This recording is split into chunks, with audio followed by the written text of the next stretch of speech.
Mi nombre es Samantha y, a los 27 años, jamás imaginé que sería una estudiante universitaria durmiendo en mi coche durante 3 meses mientras trabajaba en 2 empleos, el fondo fiduciario que mi padre dejó para mi educación. Misteriosamente, se desvaneció mientras mi madrastra y sus hijos vivían cómodamente. Entonces, mi acaudalado tío Walter me vio trabajando en una cafetería. Exhausta y delgada, su descubrimiento lo cambió todo.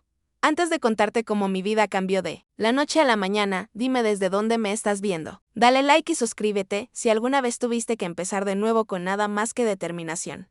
Crecí en un hogar lleno de amor en un tranquilo suburbio de Boston. Mis recuerdos de infancia están llenos de calidez, risas y seguridad. Mi padre, David, era dueño de una exitosa empresa de suministros de construcción que levantó desde cero. Era trabajador incansable, pero siempre encontraba tiempo para la familia. Cada domingo era nuestro día especial juntos. Preparábamos panqueques en la mañana. Visitábamos el parque local por la tarde y veíamos películas en la noche. Esas simples tradiciones lo eran todo para mí. Mi madre, Catherine, era el corazón de nuestro hogar. Tenía una increíble capacidad para hacer sentir especial a cualquiera. Era voluntaria en mi escuela, conocía a todos mis amigos por su nombre y nunca se perdió una de mis presentaciones escolares. Sus galletas con chispas de chocolate eran legendarias en el vecindario. Y nuestra casa siempre era el punto de reunión, para amigos y familiares. Mamá tenía un hermoso jardín en el patio trasero. Y algunos de mis recuerdos favoritos son de ayudarla a plantar flores en primavera. Ella solía decirme que ver crecer las cosas enseñaba paciencia y a valorarla. Vivíamos en una cómoda casa de 4 habitaciones con un gran patio trasero, nada extravagante, pero nunca nos faltó nada. Mi habitación estaba pintada de lavanda porque era mi color favorito. Papá me construyó un asiento junto a la ventana donde pasaba horas leyendo. Cada cumpleaños. Mis padres decoraban la casa mientras yo dormía para que despertara con serpentinas y globos. Esos pequeños gestos demostraban cuánto me amaban. Mi padre tenía un hermano mayor, Walter, que había tenido mucho éxito en el negocio inmobiliario.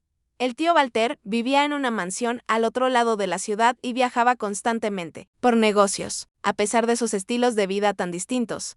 Papá y el tío Walter eran muy unidos. Almorzaban juntos todos los jueves.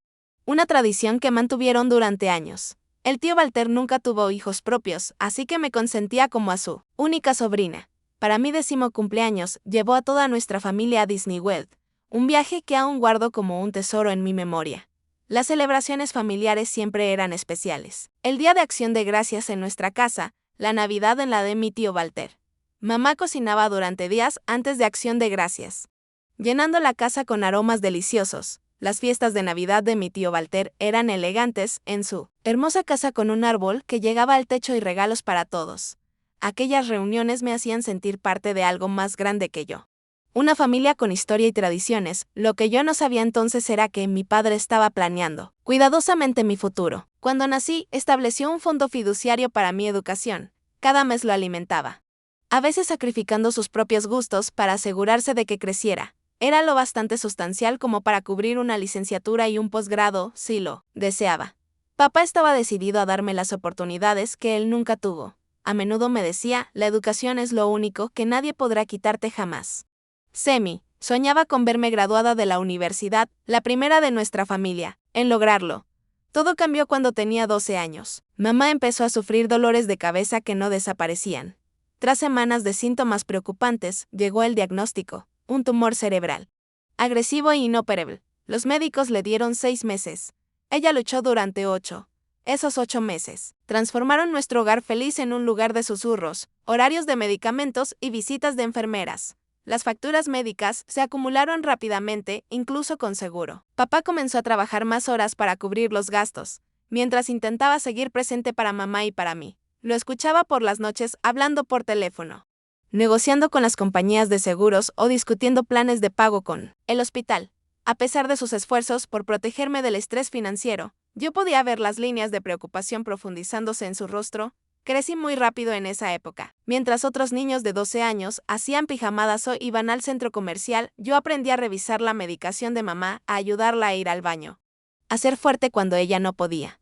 Papá me enseñó a cocinar comidas sencillas, a lavar la ropa y a mantener la casa en funcionamiento.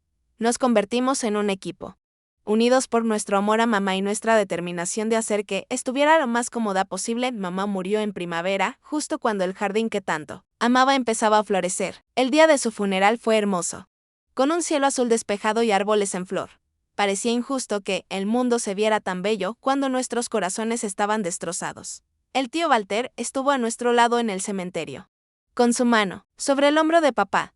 Ambos hermanos parecían mucho más viejos que unos meses atrás. Los meses siguientes a la muerte de mamá fueron una niebla de dolor. Papá se volcó en el trabajo, regresando tarde a casa, con los ojos enrojecidos de llorar en privado.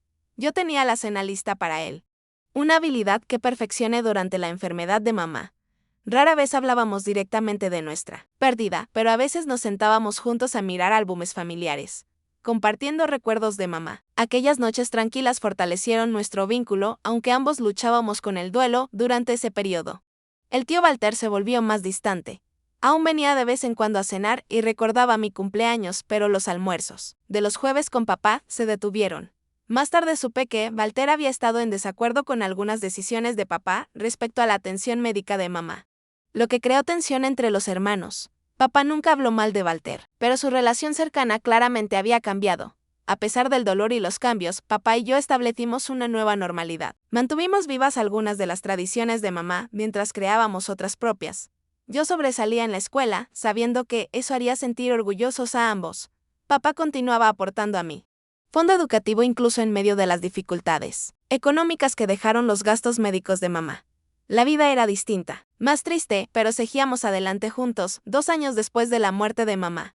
Papá me presentó a Diana. Se habían conocido en un evento de negocios y ella trabajaba en marketing para un cliente de su empresa. Diana era atractiva, elegante y parecía genuinamente interesada en conocerme. Me preguntaba sobre la escuela, mis amigos y mis pasatiempos, con lo que parecía ser una sincera curiosidad. Después de meses de ver a papá solo y retraído, fue un alivio verlo sonreír. De nuevo, Diana tenía 2 hijos de un matrimonio anterior.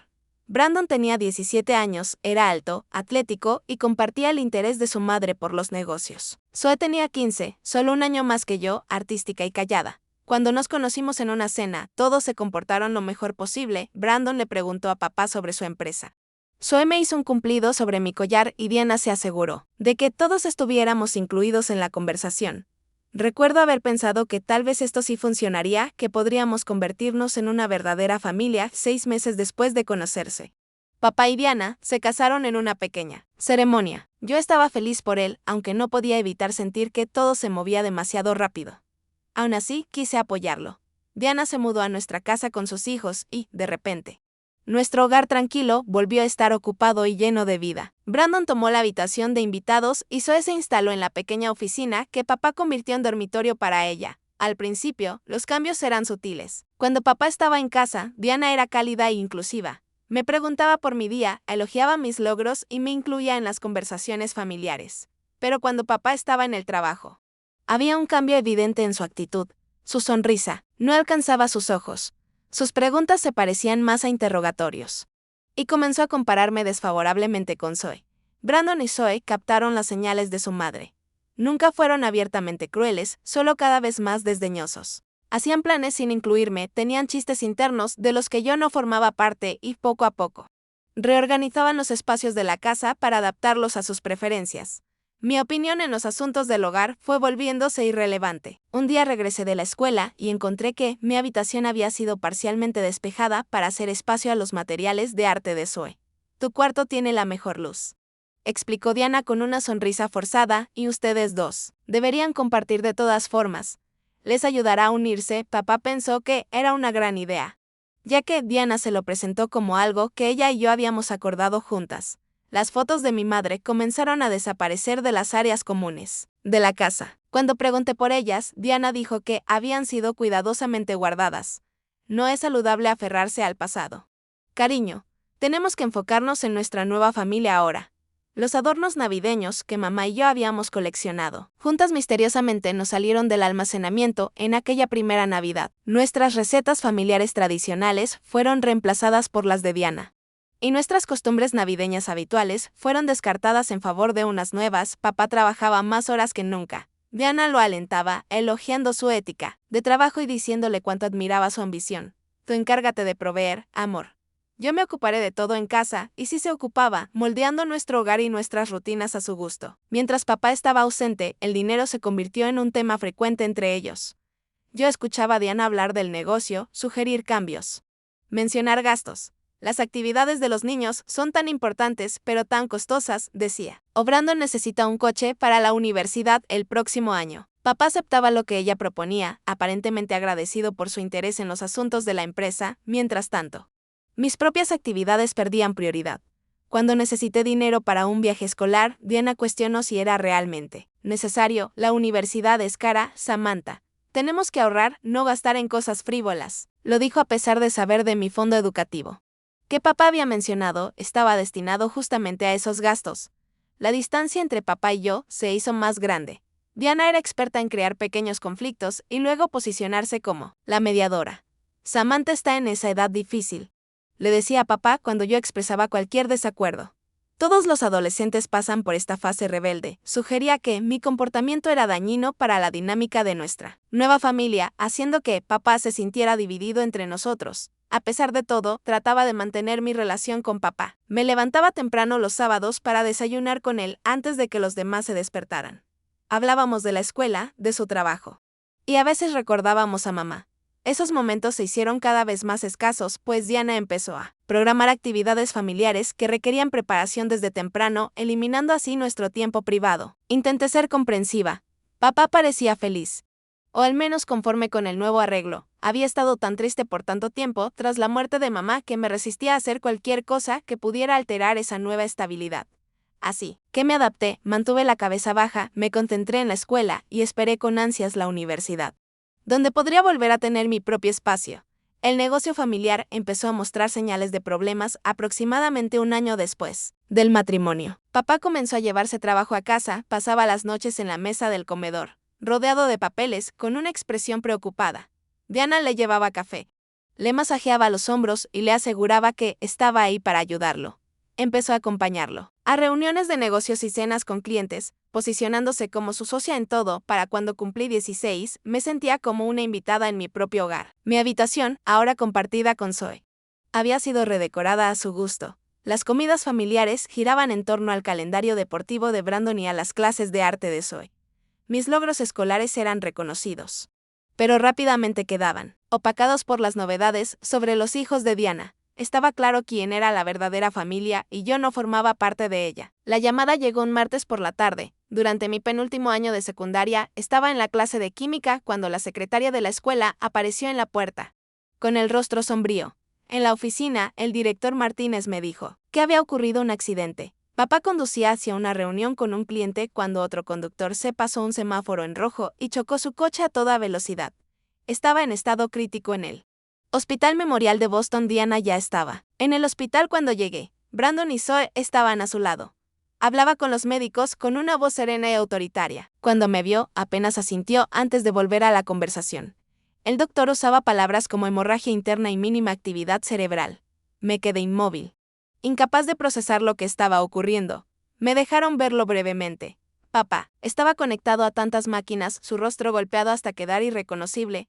Sostuve su mano, aún tibia pero sin respuesta, y le dije que lo amaba. Le recordé nuestro viaje a la playa el verano pasado, como habíamos construido un castillo de arena juntos, como cuando yo era niña. Le prometí que lo haría sentir orgulloso. No sé si me escuchó, pero necesitaba decirlo. 3 horas más tarde, se había ido. Así, de repente, mi padre, mi roca, mi único progenitor, había dejado este mundo. Tenía 17 años y estaba completamente sola.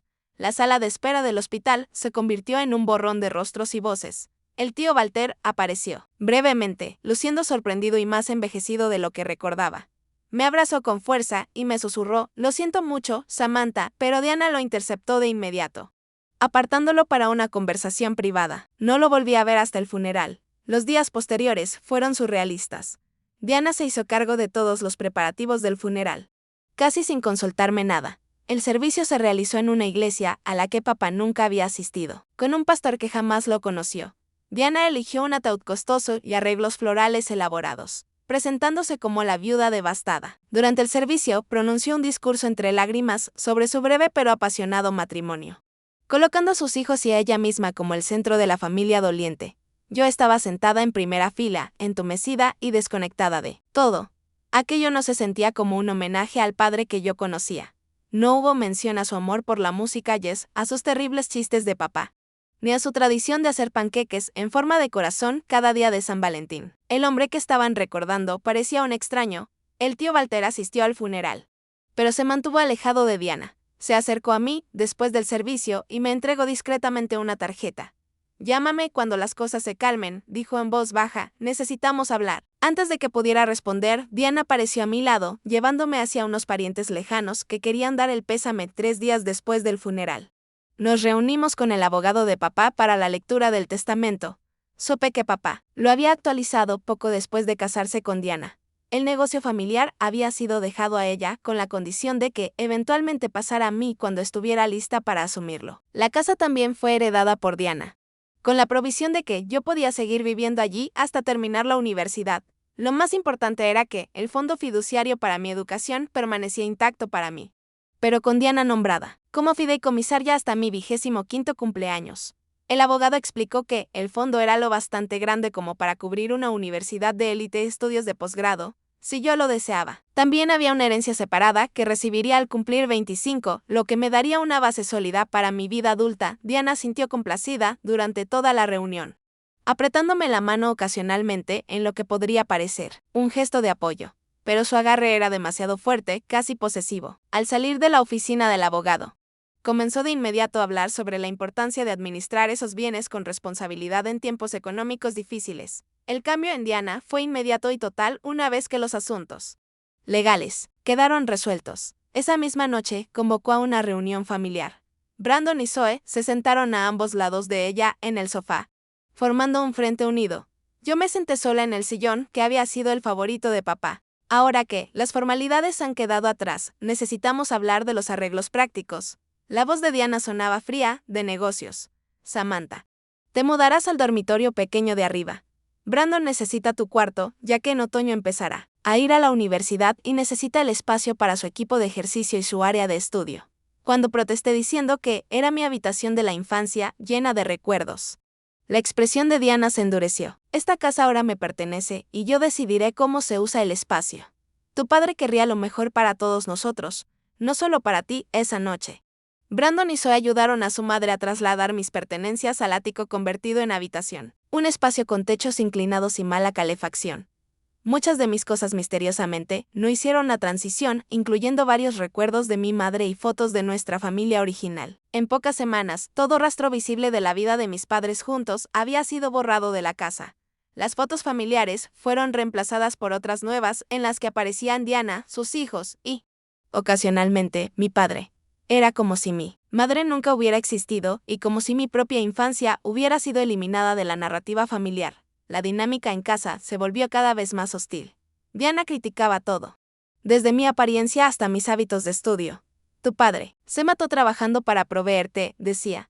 Lo mínimo que podrías hacer es mostrar algo de gratitud y respeto por esta familia. Brandon comenzó a tratarme como una huésped indeseada, entrando a mi cuarto sin tocar y tomando mis cosas sin pedir permiso. Zoe era menos abiertamente antagonista, pero claramente estaba alineada con su madre y su hermano, reportando mis idas y venidas como si estuviera bajo vigilancia. Diana tomó control de todos mis gastos, exigiendo recibos y justificaciones por todo, desde útiles escolares hasta ropa. Como fideicomisaria, tengo una responsabilidad fiduciaria, me recordaba. Tu padre confió en mí para tomar decisiones sabias con su dinero. Las necesidades básicas se convirtieron en lujos. Yo debía justificar cada gasto. Mientras Brandon recibía un coche nuevo para ir a la universidad y Zoe asistía a un costoso programa de arte en verano. Mi último año de secundaria se convirtió en un ejercicio de resistencia. Pasaba la mayor cantidad de tiempo posible en la escuela, uniéndome a clubes y grupos de estudio para evitar regresar a casa. Encontré un trabajo de medio tiempo en una librería local, ahorrando cada dólar en una cuenta privada que Diana no conocía. Me concentré intensamente en mis estudios, sabiendo que una beca me daría más independencia del control financiero de Diana. El abuso emocional era constante, pero lo bastante sutil como para que los demás no lo notaran. Diana nunca me golpeó, pero sus palabras herían más que cualquier golpe físico. Me recordaba que solo estaba en su casa gracias a la caridad de mi padre, que era una carga que ella había aceptado con generosidad. Me comparaba desfavorablemente con sus propios hijos, señalando mis defectos y minimizando mis logros. Aún así, me aferraba al conocimiento de que todo esto era temporal. La universidad sería mi escape, una oportunidad para construir una vida lejos de Diana y sus hijos. Postulé a universidades tanto cercanas como lejanas, esperando obtener becas que complementaran mi fondo fiduciario y me dieran independencia financiera. Cada carta de aceptación era una promesa de libertad. Una luz al final de un túnel muy oscuro. Mi aceptación en la Universidad de Northeastern debería haber sido un momento de pura alegría. Era mi primera opción, con un excelente programa en administración de empresas, el campo que había elegido. Cuando llegó el sobregrueso, lo abrí sola en mi cuarto, con lágrimas corriendo por mi rostro mientras leía la carta de felicitación. Por un momento, casi pude sentir la mano de papá en mi hombro. Escuchar su voz diciéndome, sabía que lo lograrías, Semi. El golpe de realidad llegó rápidamente cuando compartí la noticia con Diana. Echó un vistazo a la carta con una expresión de indiferencia. Northeastern es muy cara, dijo. No estoy segura de que tu fondo pueda cubrirla, especialmente con el negocio en dificultades. Tal vez deberías considerar un colegio comunitario por los primeros 2 años. Me mantuve firme, recordándole que papá había ahorrado específicamente para mi educación en una buena universidad. El fondo fiduciario era más que suficiente, incluso para la matrícula de Northeastern. Diana aceptó a regañadientes, pero dejó muy claro que cada gasto sería examinado con lupa. Como fideicomisaria, debo asegurarme de que el dinero dure los 4 años, dijo. No habrá extravagancias. La batalla por cada semestre de matrícula se convirtió en una agotadora odisea. Diana exigía documentación y justificación extensa para cada cuota. Libros de texto básicos eran cuestionados como gastos innecesarios. Cuando necesité un portátil para mis clases, insistió en que usara la vieja computadora de escritorio de la familia. Cada discusión financiera terminaba con recordatorios de lo generosa que estaba siendo, de lo agradecida que debía sentirme por su cuidadosa gestión de los recursos familiares. A pesar de esos obstáculos, los 2 primeros años en Northeastern me dieron un respiro bienvenido de la vida con Diana. Vivía en una residencia, compartiendo un pequeño cuarto con otra estudiante de primer año llamada Jessica, que se convirtió en una buena amiga.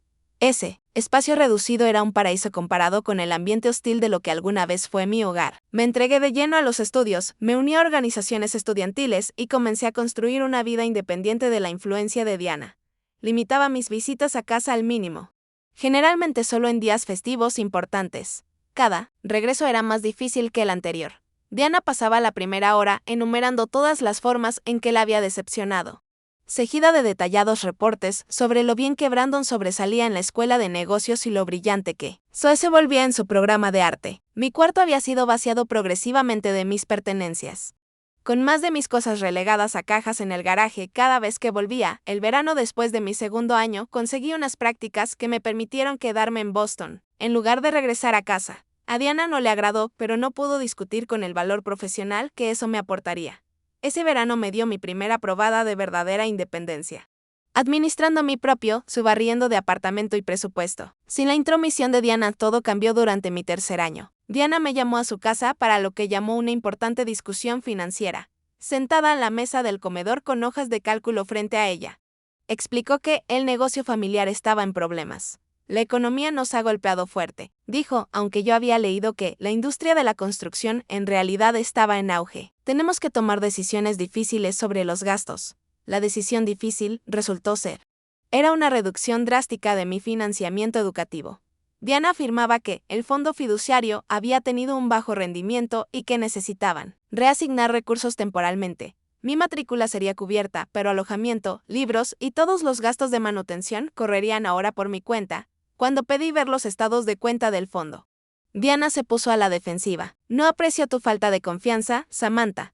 Tu padre me nombró fideicomisaria porque sabía que yo tomaría decisiones responsables. Si no puedes aceptar eso, quizá deberías pagar la universidad completamente por tu cuenta. Desesperada por respuestas, consulté en la oficina de asistencia legal de la universidad. El abogado estudiantil con el que hablé mostró preocupación, pero me explicó que impugnar a un fideicomisario requería pruebas de mala gestión y recursos legales que simplemente no tenía. sin acceso a los registros financieros reales. Había poco que pudiera hacer, excepto adaptarme a mis nuevas circunstancias. Tomé más horas de trabajo en la librería del campus y encontré un segundo empleo como mesera en un restaurante cercano. Mis notas sufrieron mientras equilibraba trabajo y estudios, pero estaba decidida a terminar mi carrera. Recorté cada gasto posible, comiendo la mayoría de las veces en el trabajo y comprando libros de texto usados siempre que podía. Cuando llegó de nuevo el verano, no tuve otra opción que regresar temporalmente a la casa de Diana mientras buscaba vivienda asequible cerca del campus. Lo que encontré me dejó helada hasta lo más profundo. Mi habitación había sido completamente convertida en un gimnasio, con una costosa caminadora y un juego de pesas claramente nuevos en el centro. No había cama ni escritorio, ni rastro de que yo hubiera vivido allí alguna vez. Mis pocas pertenencias habían sido embaladas y llevadas al garaje. Muchos objetos estaban dañados por la humedad o directamente habían desaparecido. Cuando confronté a Diana, pareció sorprendida por mi reacción. «Casi nunca estás aquí», dijo con desdén. No tenía sentido mantener un cuarto vacío cuando Brandon necesita un lugar para hacer ejercicio. Puedes dormir en el sofá mientras estés de visita, esa misma noche. Escuché una conversación entre Diana y Brandon en la cocina. No se dieron cuenta de que yo estaba al alcance mientras revisaba mis cajas húmedas en el garaje. «El fondo fiduciario ha sido un salvavidas», decía Diana. «Sin él, habríamos perdido el negocio el año pasado». «¿Cuánto más podremos seguir usándolo?», preguntó Brandon. «Hasta que cumpla 25 o se gradúe». Los términos son específicos, pero he sido cuidadosa, moviendo pequeñas cantidades a la vez, para cuando pudiera impugnar algo.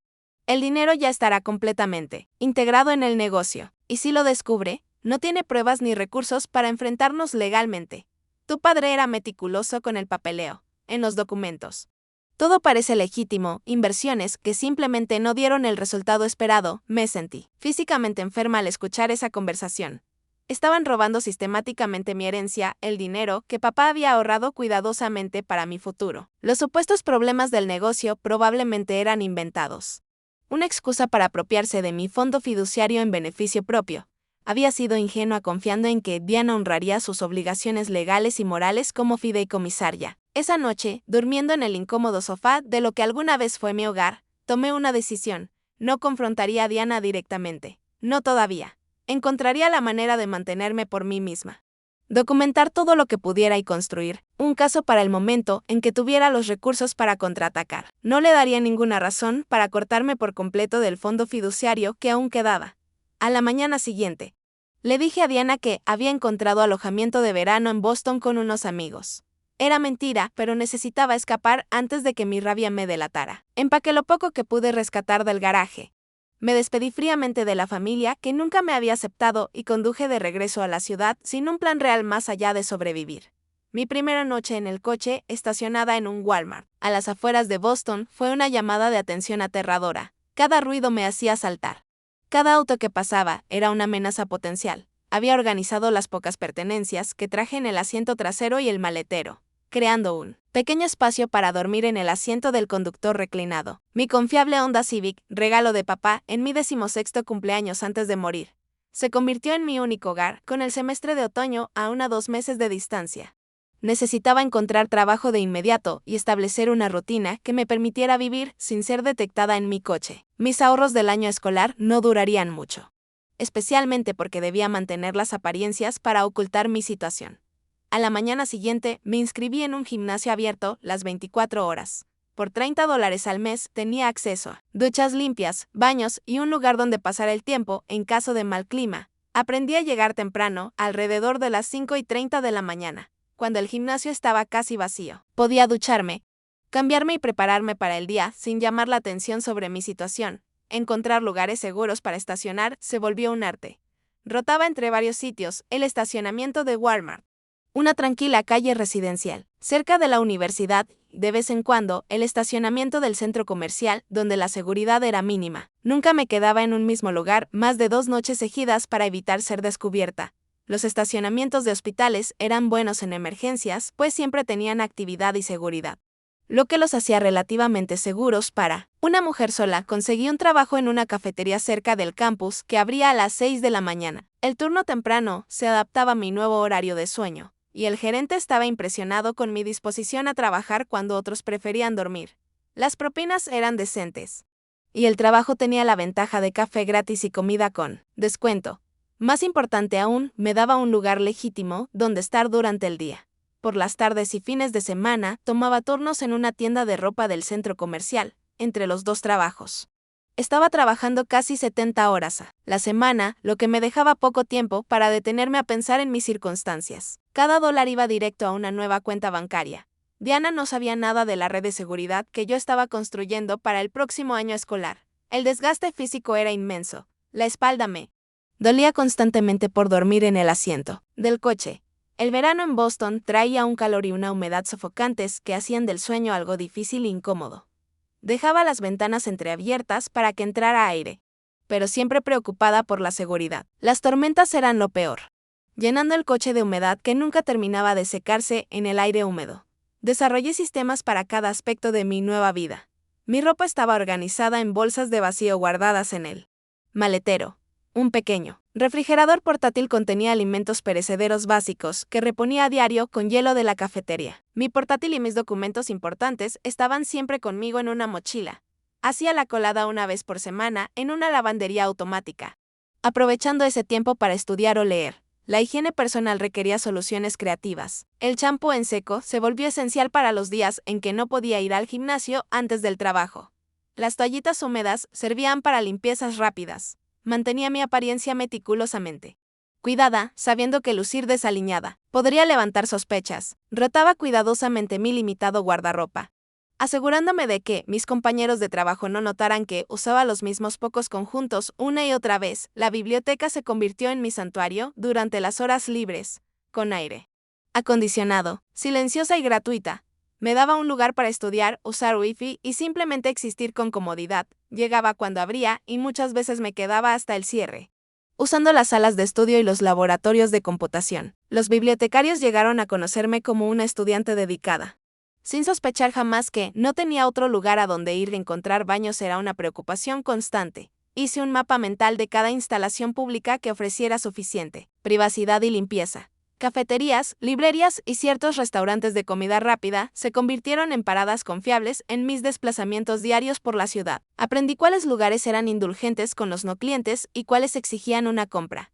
Las comidas eran planificadas para lograr la máxima economía y conveniencia. La cafetería proveía el desayuno, a menudo sobras que, de otro modo, se habrían desechado.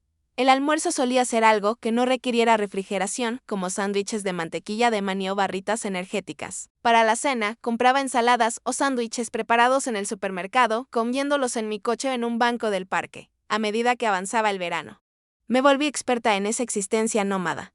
Pero la soledad era aplastante. Hablaba con gente todo el día en mis trabajos, pero nunca podía compartir mi verdadera situación. Los pocos amigos que tenía de la universidad estaban fuera durante el verano, y yo evitaba sus llamadas y mensajes en lugar de mentirles directamente sobre mis circunstancias. El orgullo y la vergüenza me mantenían aislada, decidida a resolver mis problemas por mi cuenta. Cuando comenzó el semestre de otoño, añadí las clases a mi ya abrumadora rutina. Organicé mis horarios laborales en torno a mi carga académica, a menudo corriendo de clases matutinas a turnos por la tarde, y luego estudiando hasta tarde en los edificios vacíos del campus antes de volver a mi coche a dormir. Mis profesores notaron el cambio en mí. Mi trabajo, antes ejemplar, ahora era apenas adecuado. Parecía perpetuamente cansada y mi participación en las discusiones de clase había disminuido. Una profesora de marketing particularmente observadora, la doctora Patel, me pidió quedarme después de clase un día. Samantha, todo está bien. Tu último trabajo no estuvo a tu nivel habitual y pareces exhausta. Inventé una historia sobre trabajar horas extra para ahorrar para la escuela de posgrado, agradeciéndole su preocupación, pero asegurándole que estaba manejando la situación. La doctora Patel no pareció convencida, pero no insistió. Sin embargo, me extendió la fecha de entrega de mi siguiente tarea, una pequeña muestra de amabilidad que me hizo llorar cuando quedé sola, a medida que el otoño se volvía más frío. Surgieron nuevos desafíos. La calefacción de mi coche funcionaba, pero dejarla encendida toda la noche desperdiciaría gasolina. Invertí en un saco de dormir de alta calidad, diseñado para bajas temperaturas, y dormía con varias capas de ropa. En las noches más heladas, a veces me daba el lujo de pagar una habitación barata de motel, justificando el gasto como necesario para mi salud y para poder seguir trabajando y estudiando. Me volví una experta en usar los recursos del campus. El centro estudiantil tenía microondas, donde podía calentar comidas. El edificio de recreación tenía casilleros, donde podía guardar algunas pertenencias durante el día. Los laboratorios de computación me daban la tecnología que necesitaba para mis tareas.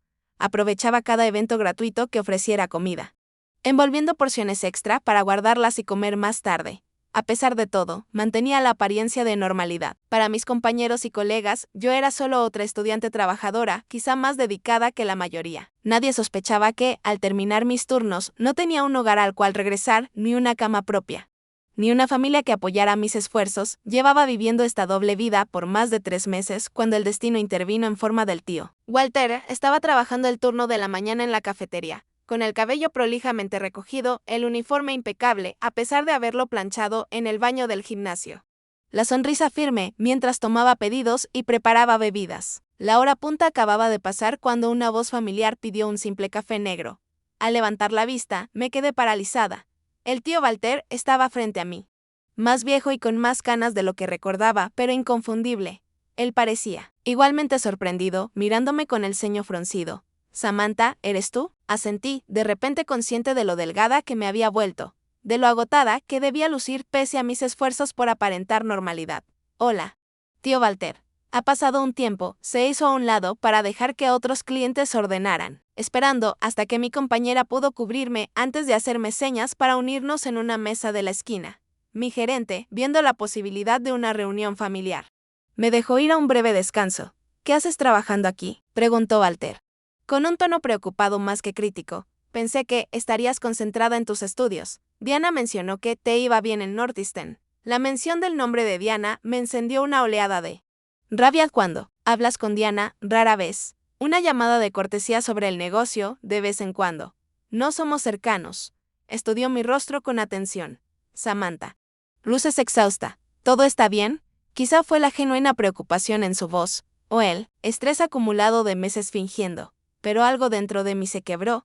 Las lágrimas llenaron mis ojos y las limpié rápido, avergonzada de llorar en el trabajo. «Salgo a las 2», dije en voz baja. «¿Podemos hablar entonces?». Walter asintió, su expresión seria. «Volveré. Definitivamente tenemos que hablar». Esas 4 horas fueron las más largas de mi vida. Cuando mi turno terminó, encontré a Walter esperándome en su coche, un sedán de lujo, que hacía que mi desgastado onda pareciera aún más patético. Sugirió que fuéramos a almorzar, y lo llevé a un pequeño café donde sabía que la comida tenía un precio razonable. Frente a unos sándwiches, toda la historia salió de mí. La toma Greyjoy de mi casa después de la muerte de papá. El control de Diana sobre mi fondo fiduciario. La conversión de mi habitación en un gimnasio.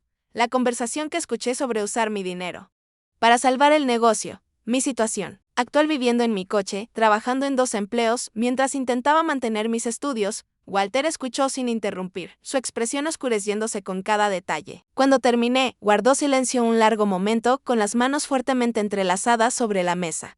«No tenía idea», dijo al fin, con la voz tensa de ira. «Sabía que Diana y yo teníamos nuestras diferencias, pero jamás imaginé que te haría esto». A la hija de David sacudió la cabeza. «Debí haberme mantenido más involucrado después de que tu padre murió». «Esto es en parte culpa mía, no podía saberlo», respondí, sintiéndome de pronto más ligera tras compartir mi carga. Walter tomó mi mano a través de la mesa. «Esto termina hoy. Samantha, ninguna sobrina mía va a vivir en su coche mientras esa mujer se apropia de tu herencia. Ven conmigo ahora mismo». La reacción del tío Walter fue inmediata y decisiva. Después del almuerzo, insistió en ver mi coche, y su rostro se volvió aún más sombrío al observar el ordenado pero innegablemente improvisado espacio en que vivía.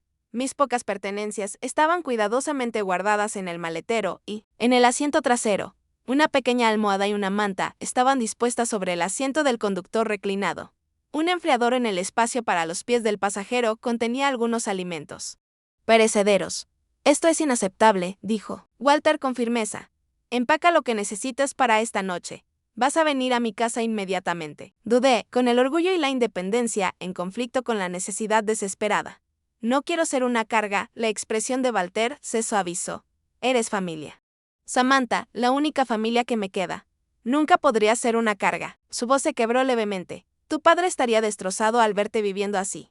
Por favor, déjame ayudarte. Esa noche dormí en una cama real por primera vez en meses. La casa de Walter era tan grandiosa como la recordaba, una extensa propiedad en uno de los vecindarios más exclusivos de Boston. Me dio una suite de invitados con baño propio, toallas limpias e incluso un juego de pijamas. La atención de su ama de llaves y el lujo me resultaron abrumadores después de tantos meses de privaciones. Durante el desayuno a la mañana siguiente, Walter me expuso su plan. Ya llamé a mi abogado. Nos reuniremos con él a las 10. Quiero que le cuentes exactamente lo que me contaste ayer. Cada detalle que recuerdes sobre la gestión de Diana respecto a tu fideicomiso. El abogado de Walter, el señor Greenbeck, era un hombre de rasgos marcados y ojos penetrantes, con la reputación de ser uno de los litigantes más formidables de Boston. Me escuchó con atención mientras relataba mi historia, tomando notas detalladas y pidiendo aclaraciones de vez en cuando. Cuando terminé, dijo, tenemos bases sólidas para solicitar la destitución de Diana como fideicomisaria. La conversión de los activos de un fideicomiso para uso personal o comercial es una grave violación de deber fiduciario. Los tribunales son muy severos con los fideicomisarios que mezclan fondos o los usan para fines no autorizados. ¿Y qué hay de lo que decía Diana sobre inversiones que no habían tenido buen rendimiento? Pregunté. El señor Greenbeck sonrió con frialdad. Los registros financieros no mienten, señorita Roberts. Si Diana ha estado transfiriendo dinero de su fideicomiso al negocio, habrá un rastro en el papel. Mi contador forense lo encontrará. La investigación avanzó con rapidez. El señor Greenbeck obtuvo una orden judicial para acceder a todos los registros relacionados con mi fondo fiduciario y con el negocio familiar. Walter insistió en que yo me concentrara en mis estudios mientras ellos manejaban los aspectos legales, ofreciéndome un lugar en su casa todo el tiempo que fuera necesario. Reduje mis horas de trabajo a un nivel manejable, quedándome solo con el empleo en la cafetería, que realmente disfrutaba. 2 semanas después, el señor Greenbeck nos citó a una reunión. Extendido sobre su escritorio había estados financieros, registros bancarios y documentos empresariales. Su expresión era sombría, pero satisfecha. Lo encontramos, dijo sin preámbulos. En los últimos 3 años, Diana había desviado sistemáticamente fondos de mi fideicomiso hacia el negocio familiar. Las transferencias estaban disfrazadas como inversiones, pero nunca existió un contrato de préstamo formal ni un intercambio de acciones. El negocio había estado operando con pérdidas durante años y Diana había estado usando el fideicomiso como un fondo personal. Las cifras eran impactantes. Casi $200,000 habían sido desviados de mi fondo educativo, dejando menos de una cuarta parte de lo que debería haber estado disponible. Además, Diana se había estado pagando a sí misma honorarios excesivos como fideicomisaria y usando los activos del fideicomiso para cubrir gastos personales de ella y de sus hijos. Esto va más allá de las violaciones civiles, continuó el señor Greenbeck. Aquí hay suficiente evidencia para cargos penales de fraude y malversación. La pregunta es cómo quieres proceder. Walter me miró. Esta es tu decisión. Samantha, podemos presentar cargos penales o podemos enfocarnos en recuperar tus bienes mediante una acción civil.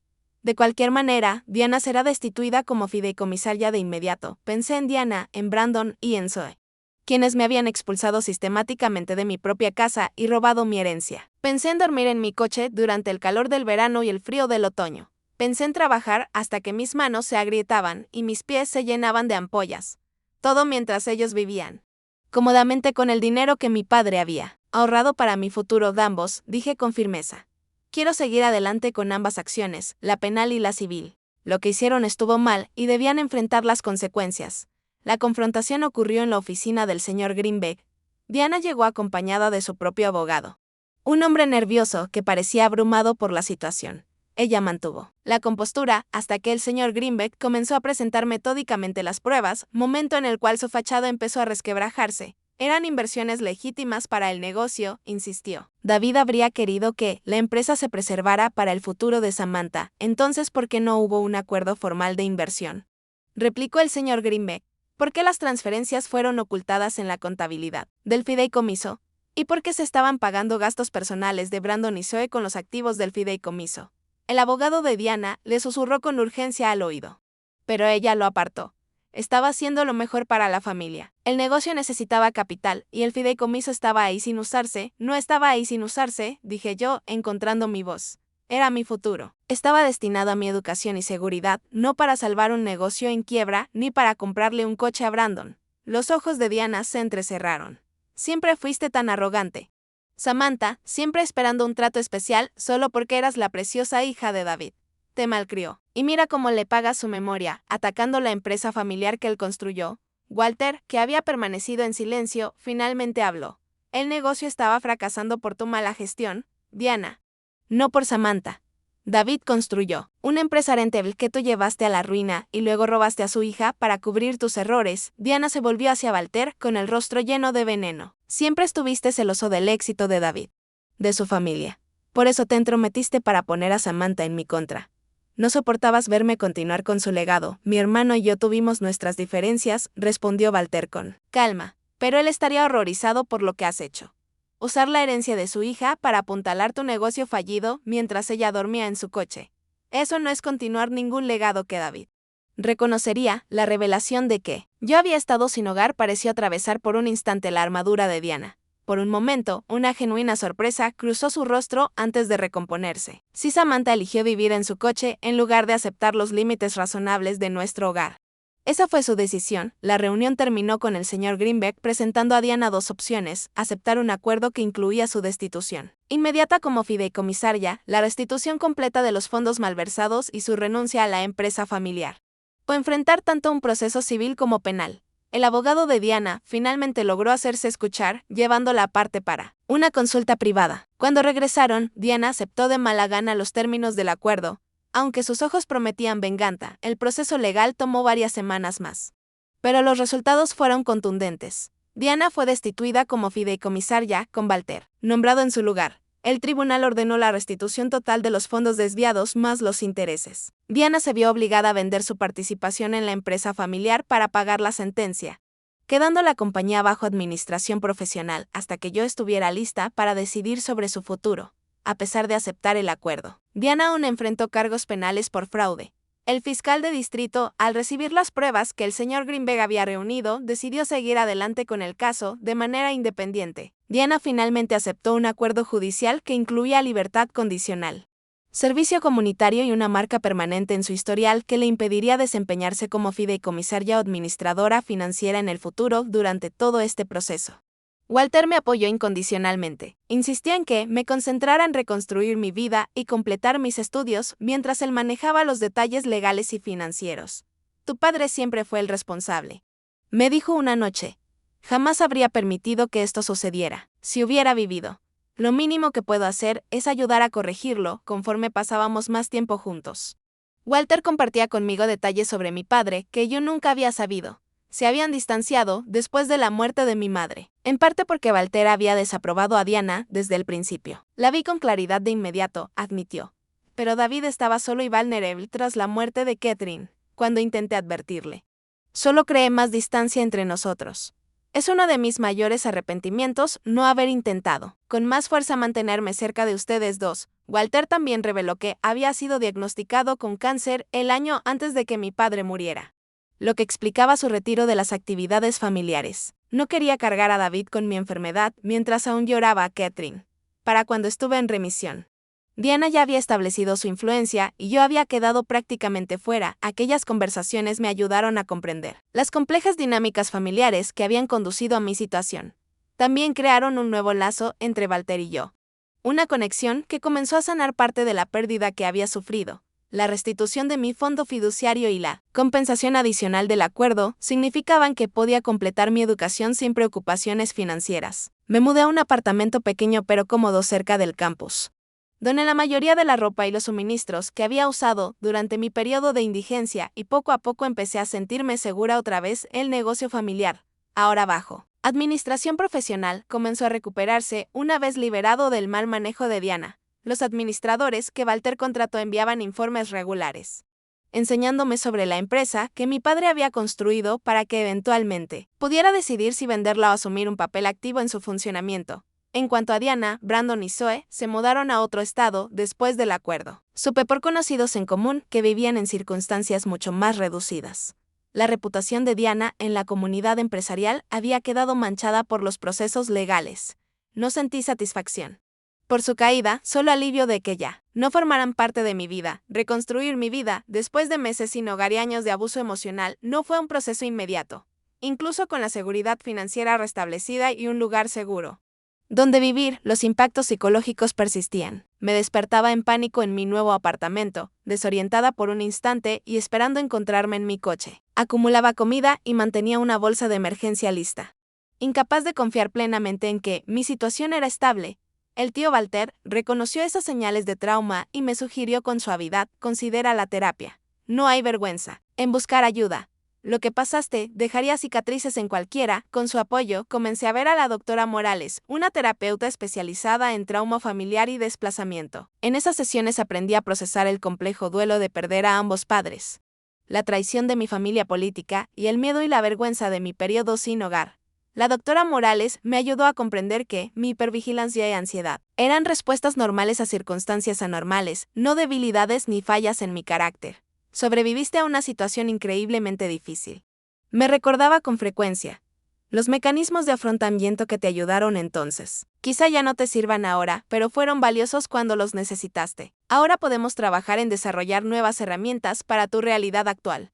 Poco a poco, con la guía profesional y el apoyo inquebrantable de Walter, comencé a sanar. Establecí nuevas rutinas que me nutrían en lugar de agotarme. Reduje mis horas de trabajo a un horario de medio tiempo razonable que complementaba mis estudios en lugar de competir con ellos. Aprendí a cocinar comidas nutritivas en mi propia cocina. Encontrando alegría en el simple lujo de preparar alimentos en un espacio seguro, mi rendimiento académico se recuperó a medida que mi situación de vida se estabilizaba. Profesores que habían notado mi declive ahora comentaban sobre mi renovado interés y la mejora en mi desempeño.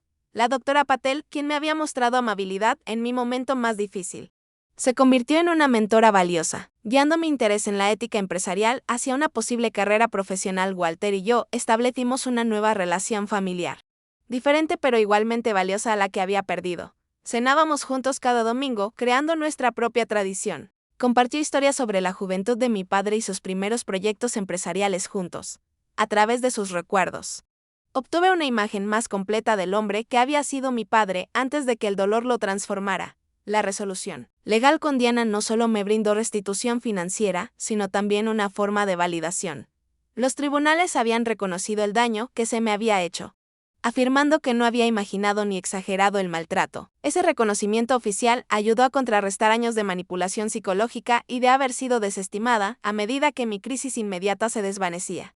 Comencé a ser voluntaria en un refugio juvenil, usando mi experiencia para ayudar a otros jóvenes que enfrentaban la inseguridad habitacional. Entendía su orgullo, su vergüenza, su necesidad desesperada de normalidad de una manera que la mayoría de los voluntarios no podía, sin revelar los detalles de mi propia historia.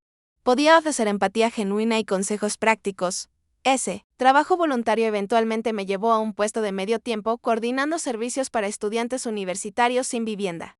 Una población invisible mucho más grande de lo que la mayoría imagina. El trabajo era significativo y sanador. Me permitía transformar mi dolorosa experiencia en algo constructivo. Mi enfoque académico cambió ligeramente cuando mis experiencias personales comenzaron a orientar mis intereses profesionales. Agregué cursos de gestión de organizaciones sin fines de lucro y de emprendimiento social a mi plan de estudios de negocios, visualizando una carrera que equilibrara el éxito financiero con el impacto social. Mi tesis de último año examinó la inseguridad habitacional entre estudiantes universitarios, llamando la atención sobre un problema creciente y proponiendo soluciones prácticas. El día de mi graduación fue un triunfo que alguna vez temí que nunca llegaría. Walter se sentó orgulloso entre el público mientras yo cruzaba el escenario para recibir mi diploma con honores. En ese momento, sentí fuertemente la presencia de mi padre. Su sueño de verme graduada finalmente cumplido. A pesar de todos los obstáculos, después de la graduación, enfrenté una decisión sobre el negocio familiar. Con la guía de Walter, había aprendido lo suficiente sobre sus operaciones como para comprender su potencial y sus desafíos. En lugar de venderlo o asumir la gestión directamente, elegí un camino intermedio. Retuve la propiedad, pero instalé un equipo de gestión experimentado, estableciendo directrices éticas claras y políticas centradas en los empleados. Serviría en la junta y aprendería del negocio poco a poco, mientras seguía mi propio camino profesional en el ámbito del emprendimiento social. El fondo fiduciario, que había sido la fuente de tantos conflictos, estaba ahora bajo la atenta administración de Walter, con informes transparentes y toma de decisiones conjunta. Cuando cumpliera 25 años, la herencia restante pasaría a mi control, una perspectiva que ya no me llenaba de ansiedad. Walter me había enseñado habilidades de gestión financiera que mi padre nunca tuvo la oportunidad de transmitirme. preparándome para manejar mi herencia con responsabilidad. A lo largo de este proceso de recuperación y reconstrucción, aprendí lecciones profundas que darían forma al resto de mi vida. Aprendí que la familia se define por el amor y la lealtad, no solo por la sangre o los lazos legales. Walter se convirtió en más familia para mí de lo que Diana había sido jamás. A pesar de su matrimonio con mi padre, aprendí el valor de pedir ayuda. Una lección que no llega fácilmente a alguien que había sobrevivido con feroz independencia. Aceptar la ayuda de Walter, la guía de la doctora Morales y el apoyo de mis amigos no disminuyó mi fortaleza, la multiplicó. Aprendí sobre la naturaleza insidiosa del abuso emocional, cómo distorsiona la realidad y erosiona la autoestima, tan gradualmente que las víctimas muchas veces no reconocen lo que ocurre hasta que el daño es severo. Esa comprensión me hizo más compasiva con los demás y más protectora de mis propios límites. Y quizá lo más importante, aprendí que la resiliencia no consiste en soportar las dificultades en soledad, sino en encontrar la manera de seguir adelante a pesar de los obstáculos. A veces eso significa dormir en tu coche y ducharte en un gimnasio. A veces significa aceptar un dormitorio extra y ayuda legal de un tío al que creías perdido. La fortaleza no está en la estrategia específica, sino en la negativa a rendirse ante las circunstancias. Hoy, 5 años después de que Walter me encontrara trabajando en aquella cafetería, mi vida apenas se parece a mis días más oscuros. Tengo una carrera plena trabajando en una fundación que atiende la falta de vivienda juvenil. Soy dueña de un apartamento pequeño pero hermoso en una ciudad que amo. Tengo relaciones significativas con amigos que conocen toda mi historia y me quieren de todos modos. Y tengo una relación con Walter que ha enriquecido nuestras vidas de manera incalculable. El dolor de mi pasado no ha desaparecido por completo. Todavía tengo momentos de duelo por mis padres, destellos de rabia por la traición de Diana, pesadillas ocasionales sobre vivir en mi coche. Pero esos ecos emocionales ya no controlan mi vida, ni definen mi identidad. Son simplemente parte de una historia que me moldeó, pero que no me limita. Si estás enfrentando tu propia situación imposible en este momento, por favor, recuerda que las circunstancias pueden cambiar de formas que no puedes imaginar. La persona que podría ayudarte tal vez sea alguien con quien no hablas desde hace años o alguien que aún no has conocido. La fuerza que necesitas podría venir de recursos que todavía no reconoces. ¿Alguna vez has vivido un momento en el que todo cambió porque alguien notó tu lucha? ¿O has sido tú esa persona para alguien más? Comparte tu historia en los comentarios. Tu experiencia podría ser exactamente lo que otro espectador necesita escuchar hoy. No olvides darle like y suscribirte si esta historia resonó contigo. Y compártela con alguien que necesite un recordatorio de que incluso las situaciones más oscuras pueden llevar a una luz inesperada. Gracias por escuchar mi viaje y recuerda, tu historia aún se está escribiendo y el próximo capítulo podría ser mejor de lo que imaginas. Música.